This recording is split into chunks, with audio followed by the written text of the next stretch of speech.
Hi, நான் Priya. Law of attraction இதை use பண்ணி நீங்கள் உங்களுக்கு பிடிச்ச வாழ்க்கையை ரொம்ப சூப்பராக வாழ்கிறதுக்கு நீங்கள் எந்த மாதிரியான மைண்ட் செட்டில் இருக்கணும் அப்படிங்கிறதுக்கு உண்டான கிளாஸஸ் நான் எடுத்துகிட்ருக்கேன். உங்களுக்கு தேவை இருக்குது அப்படின்னா காண்டாக்ட் பண்ணுங்கள். தேங்க்யூ. ஹாய், ஸ்பிரிச்சுவல் பீப்புள் அப்படின்னா அவங்க இப்படி தான் இருக்கணும். அவங்களுக்கு மெட்டீரியலிஸ்டிக் லைஃப் மேலே பெருசாக ஈடுபாடு இருக்கக்கூடாது. அப்புறம் அவங்கனால ஒரு ஹாப்பியான சுச்சுவேஷன்ஸை உருவாக்கிக்க முடியாது. அவங்க ரொம்ப சீரியஸாக இருக்கணும். என்டர்டெயின்மெண்ட்லாம் பண்ண மாட்டாங்க, என்டர்டெயின்மெண்ட் ஆகிக்க மாட்டாங்க. அப்புறம் நிஜமாவே ஸ்பிரிச்சுவல் பர்சன்ஸ்னால் இப்படித்தான் இருக்கணும் அப்படின்னுட்டு ஒரு சில ஸ்டீரியோ டைப்ஸ் எல்லாம் இருக்குது. இப்படி ஒரு சில விஷயங்கள் இருக்கு. இன்னொன்று என்னோட கருத்து, நீங்கள் ஸ்பிரிச்சுவலாக இருக்கிறீங்கன்னா நீங்கள் எப்படி இருக்கலாம் அப்படின்ற என்னோட தனிப்பட்ட கருத்தை உங்ககிட்ட நான் ஷேர் பண்ணணும்னு நினைக்கிறேன். அதுக்கப்புறம் இந்த ஸ்பிரிச்சுவலாக நீங்கள் இருக்கிறதுனால நமக்கு ஏற்படக்கூடிய நன்மைகள் எப்படி இருக்கும், அது அந்த மாதிரி இருக்கிறதுனால ஏதாவது தீமைகள் இருக்கா? ஏன்னா உங்க கூட இருக்கிறவங்க ஸ்பிரிச்சுவலா இருப்பாங்க அப்படிங்கும்போது உங்களுக்கு அதாவது கூட இப்ப என் ஃப்ரெண்டு ஒருத்தவங்க ரொம்ப ஸ்பிரிச்சுவல் பர்சனா இருக்காங்க அப்படின்னா அவங்களுக்கும் எனக்கும் மேட்ச் ஆக மாட்டேங்குது வைப். அப்படியெல்லாம் நிறைய பேர் இருக்கலாம். ஆனா அது என்னங்கிறத நம்ம கொஞ்சம் ஆழ்ந்து புரிஞ்சுக்கிட்டோம் அப்படின்னா நமக்கு லைஃப் பத்தின ஒரு விஷயங்கள் இன்னும் நிறைய புரிய வரும். அது என்னங்கிறது இப்ப வீடியோக்குள்ள போய் பார்க்கலாம்.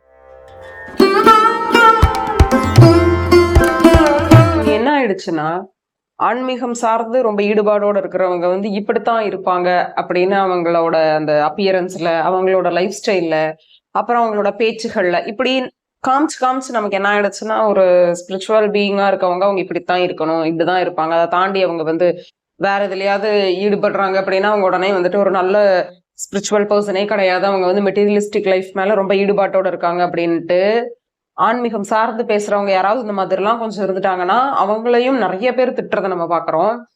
இல்லையா, சரி ஸ்பிரிச்சுவலாவே நம்ம இருக்கிறோம் அப்படின்னா நீங்க ஊரை ஏமாத்திட்டு இருக்கீங்க, உங்களுக்கு இதெல்லாம் தேவையா? எதுக்கு இப்படி எல்லாரையும் இந்த மாதிரி இருக்கு சொல்லிட்டு இருக்கீங்க, உங்களை மாதிரியே ஏன் எல்லாத்தையும் மாத்துறீங்க அப்படின்னு சொல்லிட்டு அப்படியும் பேசுறாங்க. ஸோ இந்த அதனால நான் என்ன சொல்றேன்னா, ஸ்பிரிச்சுவாலிட்டியில நீங்க உங்களுக்கு இன்ட்ரெஸ்ட் இருக்கு, நான் ரொம்ப ஸ்பிரிச்சுவலா இருக்க தான் விரும்புறேன், கம்பேரிட்டிவ்லி எனக்கு மெட்டீரியலிஸ்டிக் லைஃப் கண்டிப்பா வேணுங்க, அதையும் புரிஞ்சுக்கணும். மெட்டீரியலிஸ்டிக் லைஃப் இல்லாம இப்ப காசு இல்லாம நம்ம போயிட்டு ஒரு தோசை கூட வாங்கி சாப்பிட முடியாது. நான் மிகப்பெரிய ஆன்மீகவாதி, எனக்கு அவரை தெரியும், எனக்கு இவரை தெரியும், எனக்கு இவர் இந்த தீட்சை கொடுத்துருக்காரு, எனக்கு இந்த சித்தர் கூட நான் உட்காந்து டிஃபன் சாப்பிட்டு இருக்கேன், நான் அந்த அளவுக்கு க்ளோஸ், அதனால நீங்க எனக்கு இதை கொடுங்க ஃப்ரீயா அப்படின்னு நம்ம போய் ஒரு கடையிலயோ ஒரு ஹோட்டல்லையோ இல்லை ஒரு எதுவுமே எங்கேயுமே போய் வாங்க முடியாது இல்லையா? ப்ராக்டிக்கலா பேசினா பணம்ங்கிறது 100 கிடையாது, 1000 டைம்ஸ் நம்மளோட லைஃபுக்கு தேவை. பட் ஸ்பிரிச்சுவலா ஆசைப்படுற நீங்க அதை வெளியே மத்தவங்க கிட்ட ப்ரொஜெக்ட் பண்ணிக்கணுங்கிற எந்த அவசியமுமே கிடையாது. நார்மல் டே டு டே லைஃப்ல நீங்க எப்படி இருப்பீங்களோ அப்படியே இருக்கலாம். ஆனா அந்த ஸ்பிரிச்சுவாலிட்டிங்கிறது எங்க வெளிப்படணும்னா உங்களுடைய செயல்கள்ல, உங்களுடைய எண்ணத்தினால, உங்களுடைய பேச்சுல, இவ்வளவுதான்.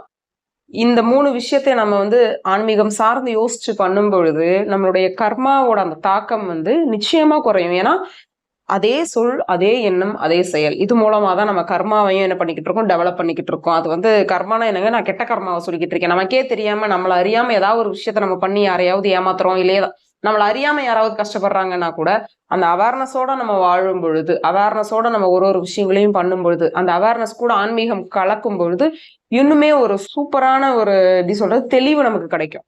ஸோ நீங்க சாதாரணமா பேசுறீங்க அப்படின்னா எப்படி பேசணும், உங்களோட பேச்சுக்கள் அந்த வார்த்தை எப்படி இருக்கணும், நீங்க ஒரு சாதாரணமான ஒரு செயல் செய்யறீங்கன்னா 10 பேர் செய்யறதுக்கும் நீங்க செய்யறதுக்குமான அந்த டிஃபரெண்ட் இருக்கணும்.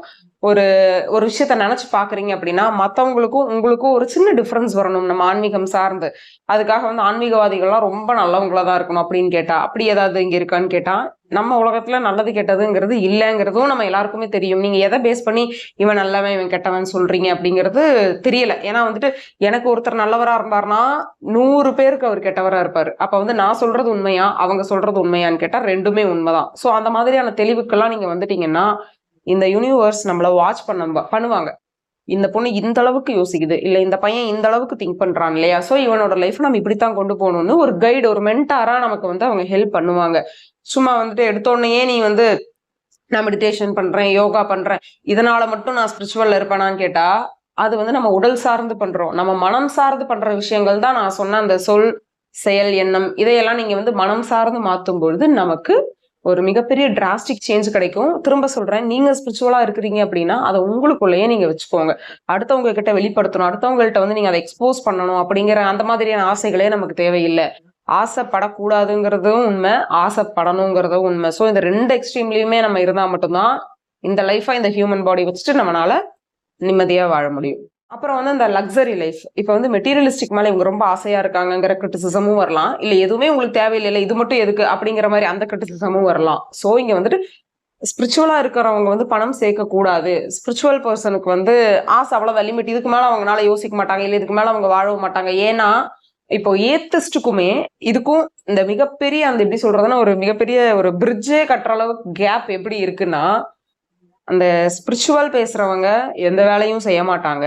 ஏன்னா வந்து சிவம் போக்கு சித்தம் போக்கு எல்லாம் அவன் பாத்துக்குவான், எல்லாம் அவன் செய்யலாம். நான் செய்யறதுக்கு இங்க என்ன இருக்கு, எல்லாமே அவன் செய்யறான், நானும் தனியா இங்க செய்ய என்ன இருக்கு அப்படின்னு அவங்க சும்மா ஓரமா ரூம்ல ஒரு சேரை போட்டு உக்காந்துக்குவாங்க.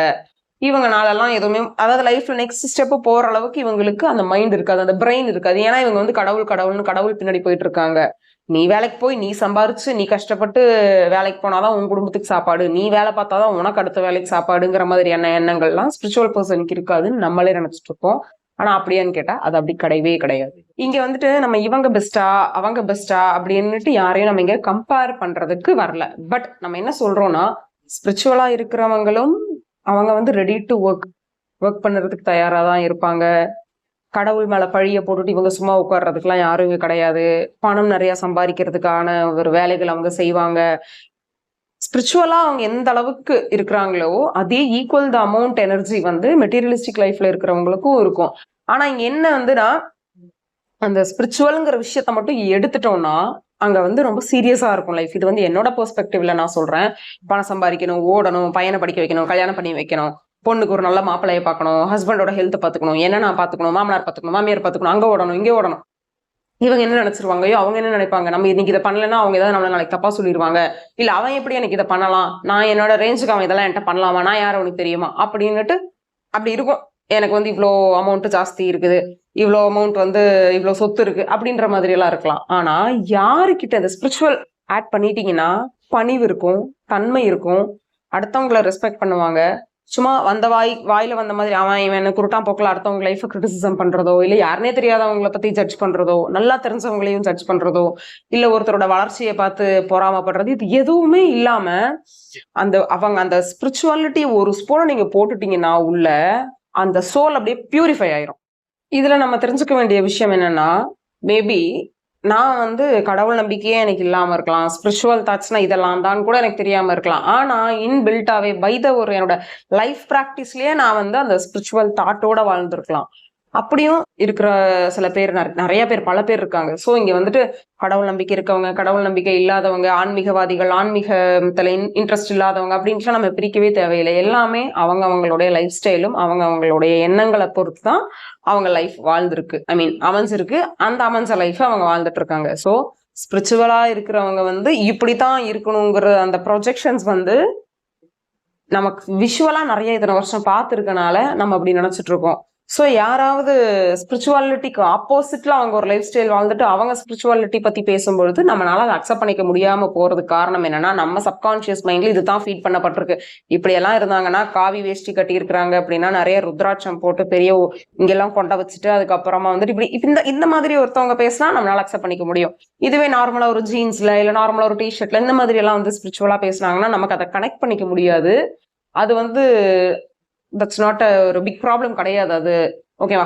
ஸோ ஸ்பிரிச்சுவலா இருக்கிறவங்க இந்த ஜென்ரேஷன்ல ஸ்பிரிச்சுவலா அப்படித்தான் இருப்பாங்க அப்படின்னுட்டு நம்ம அக்செப்ட் பண்ணிக்கிறது மட்டும் தான் நம்மளோட ஒரு மிகப்பெரிய விஷயமா இருக்கணும். ஸோ ஸ்பிரிச்சுவாலிட்டியா இருக்கிறவங்களையும் நம்ம கிரிட்டிசைஸ் பண்றதுக்கு வரக்கூடாது. இன்ஃபேக்ட் யாரையுமே நம்ம கிரிட்டிசைஸும் பண்ணக்கூடாது, யாரையுமே நம்ம ஜட்ஜ் பண்ண கூடாது. அது வந்து நம்மளே நமக்கு வச்சுக்கிற ஒரு மிகப்பெரிய ஆப்பு மாதிரி. ஏன்னா ஒரு நெகட்டிவ் கர்மாவை இது மூலமா நம்ம கிரியேட் பண்றோம். ஒரு விஷயத்த பத்தி நமக்கு தெரியலன்னா வாயை முடிக்கணும், அதை பத்தி நம்ம ஜட்ஜ் பண்றது, அதுக்குள்ள டீப்பா போற வேலையே நம்ம வச்சுக்க கூடாது. நம்ம யாரையுமே கிரிட்டிசிசம் பண்றதுக்கு இங்கே பிறக்கல.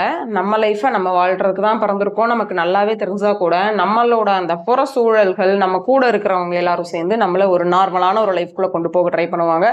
ஆனா அவேர்னஸோட இருக்கிறவங்க அந்த மாதிரி வேலையெல்லாம் செய்ய மாட்டீங்கன்னு நினைக்கிறேன்.